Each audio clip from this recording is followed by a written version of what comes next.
Koalisi Masyarakat Sipil dan Mahasiswa menggelar aksi tolak rancangan Kitab Undang-Undang Hukum Acara Pidana atau RKUHP di depan gedung DPR RI. Dalam aksinya masa aksi menolak pembahasan RKUHP yang dinilai masih otoriter. Dengan membawa spanduk dan poster, puluhan massa aksi yang tergabung dalam Koalisi Masyarakat Sipil dan Mahasiswa Selasa siang menggelar aksi di depan gerbang Pancasila DPR RI, Senayan, Jakarta Pusat.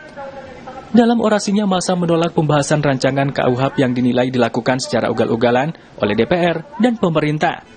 Mereka meminta DPR untuk melakukan pembahasan ulang RKUHP yang dinilai masih otoriter secara transparan.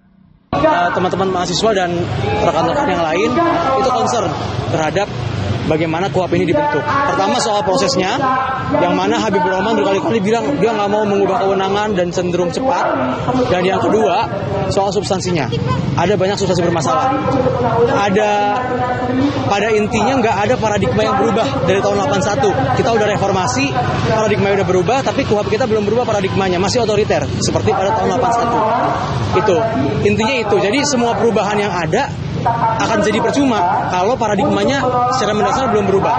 Misalkan penahanan itu malah diperpanjang jangka waktunya di dalam RKUHP. Biasanya dalam tahap penyidikan itu 20 tambah 40, sekarang untuk semua tahapan bisa ditambah 30 tambah 30 kalau kawan-kawan perhatikan di DIM RKUHP. Gitu. Nah, yang kedua misalnya soal upaya paksa ya, nggak ada check and balances. Jadi kalau misalkan penyidik mau nahan orang, dia bisa nahan aja tuh tanpa harus ada izin pengadilan, tanpa diperiksa sama orang-orang lain, gitu ya.